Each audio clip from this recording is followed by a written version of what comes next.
Ça aussi, on vient de le découvrir. Hein. Ouais. Merci à tous les graphistes. Du dernier album de Nirvana. Émo là.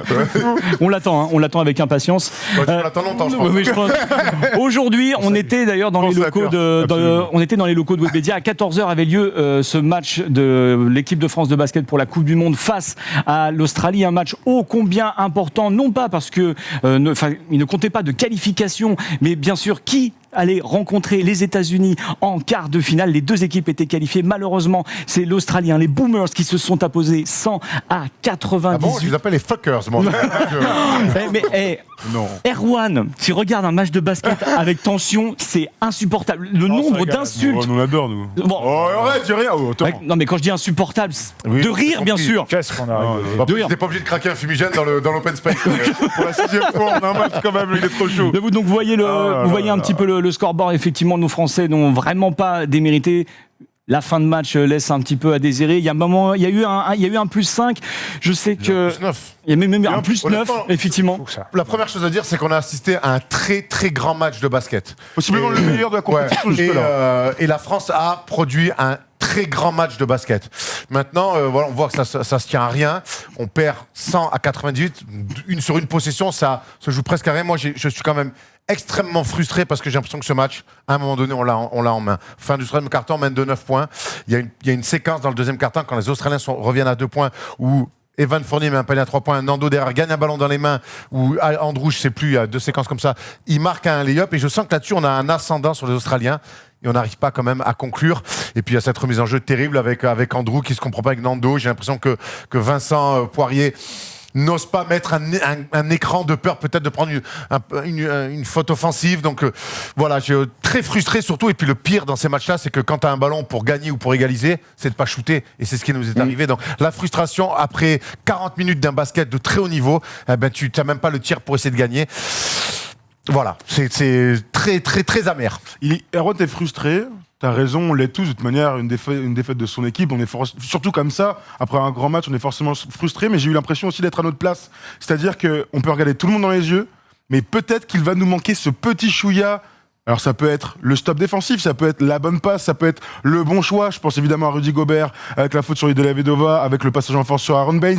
Le basket au très très haut niveau, quand les équipes sont très proches, eh bien ça joue à des détails. Et là, qu'est-ce qui nous a manqué ? Des détails. Je pense à Evan Fournier qui a été absolument magnifique pendant tout le match. Il marque 31 points, c'est incroyable. Il rate 2 petits tirs qu'il a marqués pendant toute la rencontre. Tu vois, c'est des moments un peu importants dans cette fin de match. Évidemment, Nando a, lui, apporté l'équipe. Mais il nous manque juste ce petit truc qui va faire qu'on va pouvoir battre les toutes meilleures équipes. Et l'Australie fait partie des favoris depuis le début de la compétition. On les regarde dans les yeux, mais on perd. C'est une réalité. Moi, quand tu me dis on est à notre place, j'ai l'impression qu'en fait, on partait complètement outsider. Et que c'était les grands favoris de ce match-là, et que finalement, on fait un grand match, on perd à la fin, et presque on se dit, on est à notre place. Non, moi j'ai vraiment eu la sensation qu'à un moment donné, ce match-là. Personne n'a dit ça. J'ai l'impression que ce match-là, au bout d'un moment, on est meilleur qu'eux. Oui, mais ça change. C'est pas la première fois que ça nous arrive. Je vois Serge Iniesta dans le chat qui nous dit Gobert inoffensif. Qu'est-ce que vous en pensez ? Oui, mais bon, Rudy, on va découvrir aujourd'hui que c'est pas Hakim Olajuwon. Bon, merci les gars. Après Rudy, après aujourd'hui, moi je le trouve influent quand même dans le jeu. Défensivement, il est plutôt bon. Il a soit dur bon, même s'il en prend que 4. En tout cas, il est dans la dissuasion. Maintenant, il se fait châtier par Baines au large. Donc, ce qu'on appelle au large, c'est quand Baines, il fait un pick and roll qui sort à 3 points. Là, c'est compliqué. 5 sur 6, là, c'est compliqué. Et l'autre chien, il envoie 5 sur 6 à 3 points. C'est un pivot. 5 sur 6 à 3 points. Donc, c'est comme nous l'a rappelé Steph, Gobert s'était déjà fait châtier par Aaron Baines en 2016 au JO. Donc, c'était quelque chose qui était prévisible. Moi, ce qui m'a gêné, on savait qu'Aaron Baines pouvait tirer de loin.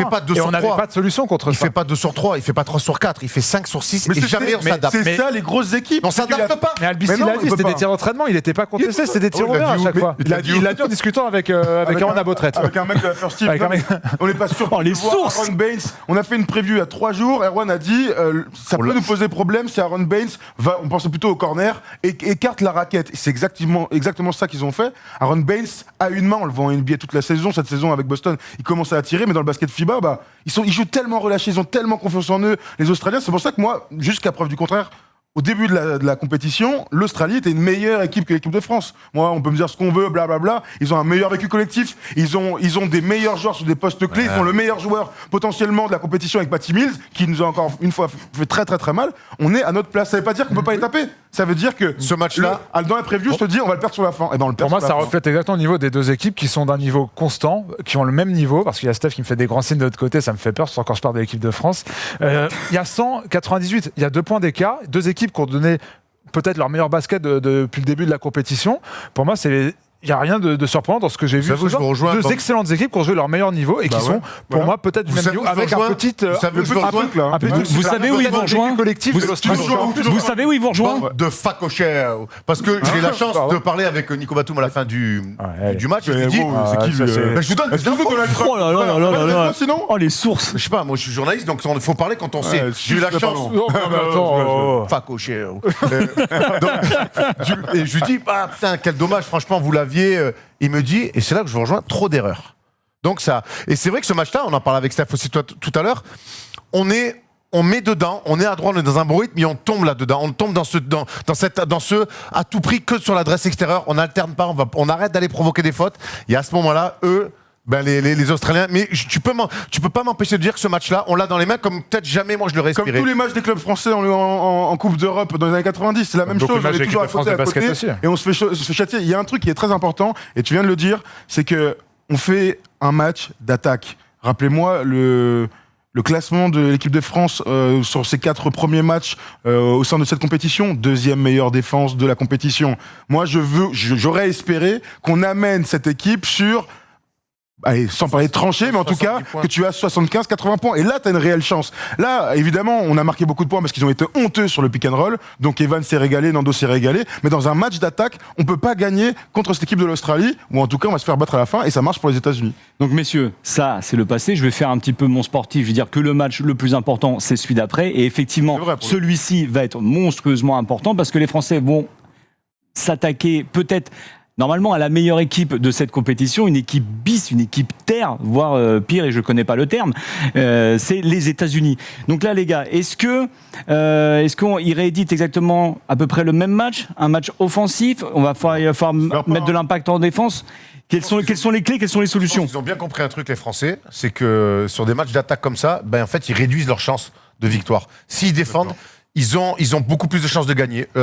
Je pense que cette équipe des États-Unis, elle est prenable. On l'avait dit dans la preview ici avec Flo Pietrus. Cette équipe des États-Unis, elle est prenable. Et je vais même dire un truc, et dites-moi ce que vous en pensez. Je pense que tactiquement, Team USA va poser beaucoup moins de problèmes que l'Australie a posé des problèmes à la France. Par contre, va falloir répondre à un truc primordial contre les États-Unis. C'est l'intensité. Mais ça, j'ai l'impression quand même que les Français, par le contingent de joueurs NBA et les mecs de très haut niveau qui jouent en Euroleague, l'intensité, on va pouvoir les regarder les yeux dans les yeux. On est d'accord d'un point de vue tactique. Ce qui est sûr, c'est que s'il y a une année où il est bon de prendre les États-Unis, enfin de tenter de les prendre, c'est cette année. Oui. Il suffit de regarder le roster, de regarder leur début de compétition, même si ça va, leur défaite en prépa face à l'Australie, même si ça va mieux dans ce deuxième tour et que ce dernier match face au Brésil était plutôt pas mal, mine de rien. La Grèce aussi, ils ont assuré. Ça reste quand même la bonne année pour espérer au moins les prendre, mais attention aussi à ne pas trop s'enflammer, à ne pas trop sous-estimer cette équipe qui reste Team USA, qui est une équipe très bien coachée, qui est une équipe avec beaucoup de talent, certes jeune, mais à mon avis, ce sera un gros match et Team USA reste les grands favoris de cette rencontre. Il ne faut pas l'oublier ça, sinon on peut vite déjanter, vite se prendre une branlée. De toute manière, ce qui est cool dans cette équipe, c'est qu'elle a du caractère. Encore une fois contre l'Australie, certes on perd une perte de balle à la fin et ainsi de suite sur un système, on peut en discuter, mais qui pour moi, on aurait pu trouver mieux comme système. On a du caractère, on a des couilles avec Nando, on a des couilles avec Evan Fournier, et on a quand même un potentiel physique qui peut poser des problèmes, pas poser des problèmes, en tout cas répondre aux défis physiques proposés par les États-Unis. Ils vont vouloir courir, ils vont vouloir faire le show. Je regardais encore leur 5 majeurs, alors je vais vous le dire comme ça, Kemba Walker, Donovan Mitchell, Joe Harris, Harrison Barnes et Miles Turner, c'est comme ça qu'ils ont débuté les 2 premiers tours. Ensuite, évidemment, Marcus Smart et ainsi de suite, Jalen Brown et machin arrivent et donnent de bonnes minutes. Par séquence, on les a absolument, absolument. En curseur au milieu de la raquette. Notre 5 majeur peut clairement répondre aux défis physiques. Tu vois le même 5 majeur de toute façon. Oui, nous on va jouer de la même manière, avec Franck à la main, Andrew qui viendra et qui défendra sur Kemba Walker. Encore une fois, un super défi pour Andrew, qui quand même sur Patty Mills, certes Patty Mills a mis dedans, mais il lui a posé des problèmes. Quand il était là. Il lui a posé des problèmes réellement. D'ailleurs, c'était marrant, on en avait parlé dans la preview. Erwan espérait un peu Axel Toupane. C'était une mauvaise option, il m'a dit. Très mauvaise option. Axel Toupane, il est rentré, il a fait 3 fautes, boum, hop, sur le banc. Andrew avait été plutôt bon. Il y a beaucoup de choses à dire sur ce match, mais c'est vrai que je te rejoins. Tactiquement, l'Australie est tellement huilé en attaque que c'est difficile de les arrêter. Donc il faut les amener sur un autre jeu. Eux, ils vont surtout courir et vouloir faire le show. Alors, donc il va falloir les arrêter là-dessus. En fait, le Team USA, c'est le prolongement un petit peu de l'équipe de France. Tu vois, sur le côté athlétique, sur le côté on va vite. Donc si on les amène sur ce match-là, ils vont être plus forts que nous. Il va falloir être capable, ce qu'on n'a pas su vraiment. Européen. Ce qu'on n'est pas toujours capable de faire, c'est mettre un petit peu la balle sous le bras quand il faut. Leur mettre un petit coup de zone, parce que quand tu parles d'Harrison Barnes en curseur, c'est comme ça, il attaque souvent small ball. C'est une question, tu crois ça que Vincent Collet fasse de la zone ? Avec notre équipe de France, avec Rudy Gobert et les tout. Turcs leur ont cassé les couilles là-dessus. On n'est pas les Turcs. Ouais, mais les Turcs, ils t'a deux doigts de le faire. Donc, en tout cas, ce qui est sûr, c'est que quand tu joues Team USA, tes théories, tes plans d'attaque, tu as le droit de les adapter, de les ajuster. S'il veut garder son plan d'attaque comme il fait face à l'Allemagne ou les autres équipes, ben vas-y, ils vont grand. Mais je pense qu'on va se faire marcher dessus. Et je pense que attaquer la zone, c'est un secret de Polichinelle. Ça n'a jamais été la grande tasse de thé des Américains. Ah, mais ils ont l'adresse pour eux. Mais moi, si j'étais Vincent Collet, en tout cas, je souhaite, même si c'est pas notre ADN du tout, on l'a pas fait du tout en prépa. Alors, on pourrait te demander à Steph si on a fait un peu de zone en prépa. Attends, fais voir, il m'envoie un message. 0 fois, c'est bien ce qui me semblait, parce que j'ai vu tous les autres matchs. Je crois que et il m'a envoyé un message. C'était en fin de premier tour, sur l'un des 2 matchs. De la zone sur quelques possessions. C'est contre Boulogne, mais ça comptait pas. On a morflé.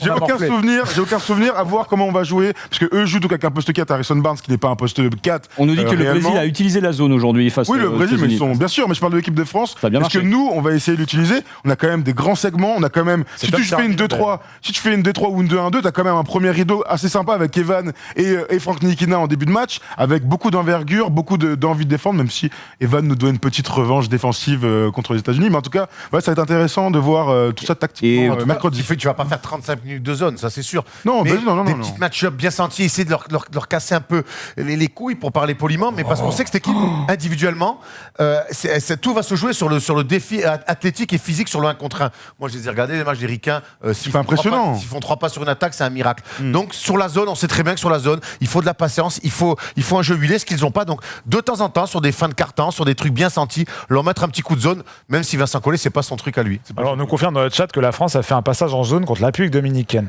Ah ouais, ils ont mis 2 tirs à 3 points de suite. Ah ouais, ils ont mis 2-3 points. Est-ce que tu avais plus 35 ? Oui, effectivement, c'était bien. Il me semblait bien les avoir vus passer en zone. Justement, est-ce que Gobert va pas être encore un petit peu esselé en défense face à Lopez et Turner? Pour moi, c'est beaucoup mieux pour Rudy Gobert de jouer contre les États-Unis où t'as que Miles Turner, mine de rien, ou Lopez un peu, mais qui touche très peu la balle, que contre Valanciunas qui est rayonnant, ou Aaron Baines qui met dedans comme un cochon. Donc je dis pas que Brook Lopez peut pas le faire, mais en tout cas, sur ce qu'on a vu sur la compète, ils n'utilisent pas du tout cette arme-là.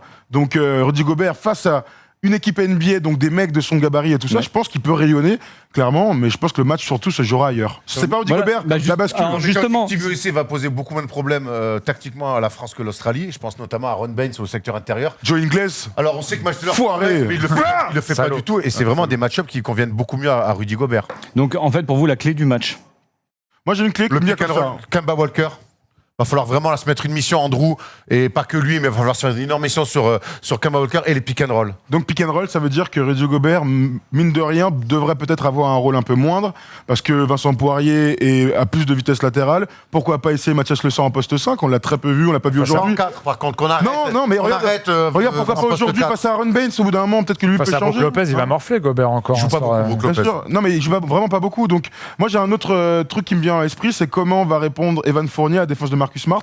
Évidemment, ils se connaissent de la NBA et tout ça, mais dans le basket FIBA, c'est toujours un peu différent. Donc, ce sera intéressant de voir l'un contre l'autre, parce que c'est pas Donovan Mitchell qui va arrêter Evan Fournier au vu du niveau qu'il nous a montré depuis le début du tournoi. Et donc, on est d'accord, le match, c'est mercredi 13h. À 13h. Et nous serons donc, on vous le dit, pour ceux qui s'intéressent maintenant en direct, mais aussi sur la chaîne YouTube, nous serons normalement en direct à 15h, à la fin du match, pour faire un débrief du meilleur match de l'année. Moi, j'ai envie de l'appeler comme ça. Le France-États-Unis qu'on attend tous. Parce que c'est vrai qu'on est déçus, pour finir un peu là-dessus. On est vraiment déçus du résultat, mais en fait, là, plus ça va, plus je digère la défaite, et plus je suis surexcité de voir ce France-États-Unis plutôt que de voir un France-République tchèque. Je sais pas, c'est pas l'affiche rêvée qu'on voulait?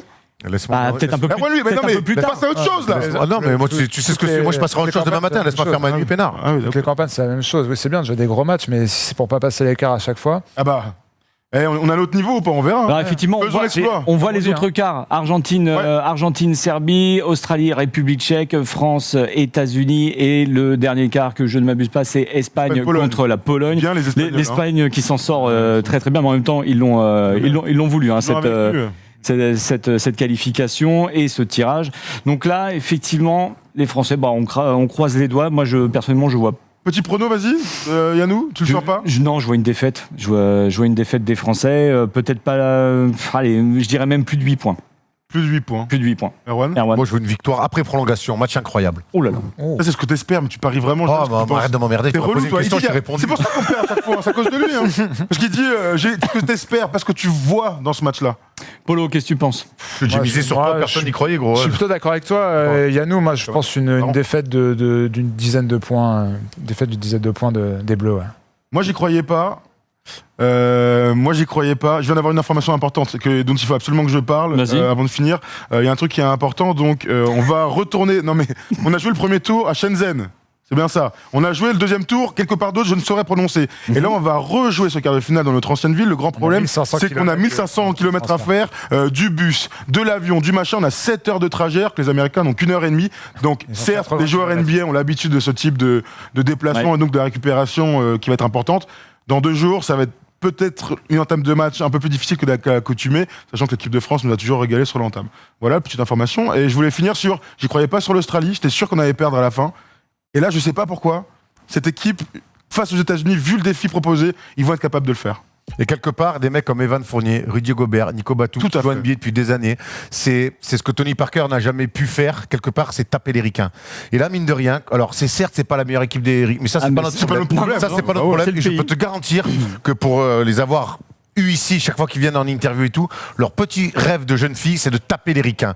Donc, quelque part, je pense que ça va être un gros match. Et moi, c'est ce que je veux, mais c'est ce que je crois vraiment que cette équipe de France peut le Ils ont faire. leur ambition. On a vu leur post sur les réseaux sociaux Ouais. cet Ensemble et après-midi. tout ça, Ils ont l'air vraiment en mission. Après, on verra comment ça se traduit sur le terrain. Mais voilà, moi, j'y crois pas plus que ça. J'espère qu'ils vont gagner, évidemment, parce que je suis très chauvin. Mais comme Yannou, j'y crois pas. J'y crois pas, hélas. Non, mais bien sûr, moi, que je veux une victoire, mais malheureusement, j'y crois pas. Bien évidemment.